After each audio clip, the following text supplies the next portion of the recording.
السلام علیکم ورحمۃ اللہ وبرکاتہ۔ تختی نمبر 24 ادغام یرملون۔ ادغام یرملون کیا ہے؟ اب اس سبق میں سمجھتے ہیں اس کو۔ پچھلے سبق میں آپ نے سمجھ رکھا ہے کہ حروف تنوین یا نون ساکن کے جو قاعدے ہیں وہ 4 ہیں: اظہار، اخفا، اقلاب اور ادغام۔ تو ادغام کیا ہے اس کو اس سبق میں سمجھیں گے، اور 3 پچھلے والے سبق میں آپ نے سمجھ رکھا ہے۔ اگر آپ نئے ہیں تو چینل کو سبسکرائب کریں اور شروع سے آپ سبق کو دیکھیں، تب جا کے آپ کو سمجھ میں آئے گا۔ اگر اچھا قرآن پڑھنا چاہتے ہیں تو آپ کو تجوید آنا چاہیے، قاعدہ آنا چاہیے، اور اس انداز میں پڑھیں، معروف پڑھیں تو لوگ آپ کو پسند کریں گے۔ تو اب یہاں سے شروع کرتے ہیں۔ تنوین یا نون ساکن کا قاعدہ۔ تنوین یا نون ساکن کا قاعدہ: حروف ادغام۔ حروف ادغام کتنے ہیں؟ 6 ہے: یا، را، میم، لام، نون، واو۔ واو، نون۔ حروف ادغام 6 ہے: یا، را، میم، لام، نون، واو یا واو، نون، جن کا مجموعہ یرملون ہے۔ آپ کو آسان طریقہ یہ ہے کہ آپ اس کا متن یاد کریں: یرملون۔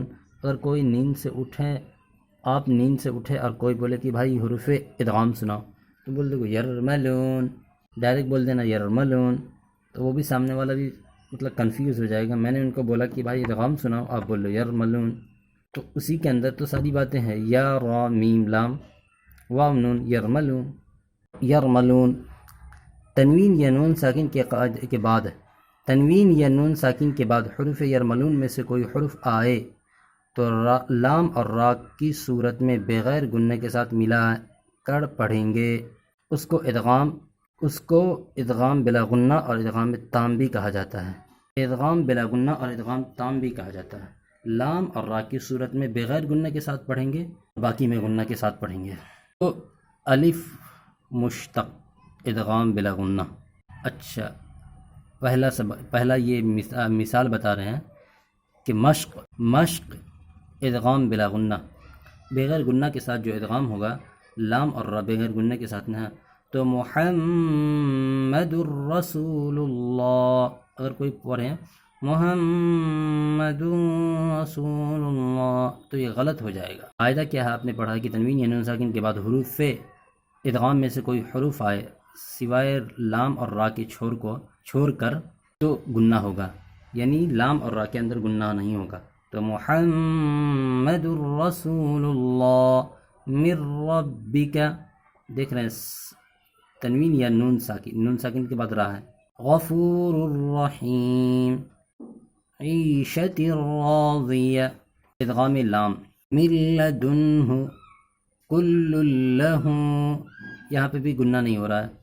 یکون لہ، رزقا لکم، رزقا لکم، اف لکم، من لبن۔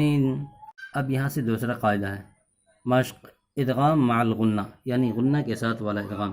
تنوین یا نون ساکن کے بعد حروف یرملون یا را یا واو میم نون دوسرے کلمہ میں آئے تو گنہ کے ساتھ ملا کر پڑھیں گے، اس کو ادغام مع الغنہ اور ادغام ناقص بھی کہتے ہیں۔ تو یہ ادھر دیکھتے ہیں کیا ہے۔ ادغام یا، خیرا یرا، یہاں پہ آپ قاعدہ تو پیچھے سمجھ رکھا ہے نا، پیچھے قاعدہ آپ نے کیا سمجھ رکھا؟ اور تنوین یا نون ساکن کے بعد حروف ادغام 6 ہے، اس کے اندر سے 2 نکل گیا، را اور لام نکل گیا، اور باقی 4 جو ہے اس کے اندر اگر آئے گا تو گنہ کے ساتھ پڑھیں گے اس کو۔ خیرا یرا لقوم یوقنون، من یوم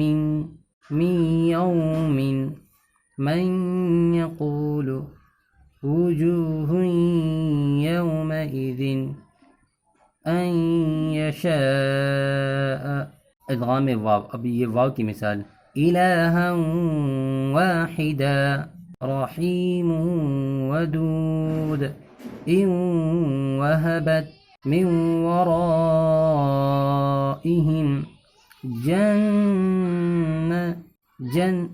جنات وعیون، من وعدہ،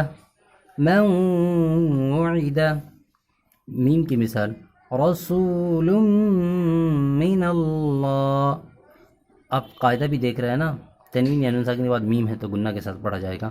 صراطا مستقیم رحیق مختوم رحیق مختوم من مثلہ. ادغام نون. اب نون کی مثال من نبی نورا نہدی عالمة ناصبة لمن نريد فمن نكثت يومئذ نازرة. یہ قرآن کی چھوٹی چھوٹی آیت اور اس کا چھوٹا چھوٹا جز ہے، اور اس طرح کی بہت ساری مثالیں ہیں. یہ مصنف علیہ الرحمہ صرف آپ کو قاعدہ بتا رہے ہیں اور مشق دے رہے ہیں کہ آپ مشق کریں. جتنا آپ مشق کریں گے آپ کو اتنا ہی فائدہ ہوگا. تو اس سبق کے اندر صرف اتنا ہی. بس ملتے ہیں اگلے سبق میں، اور اپنا خیال رکھیے گا.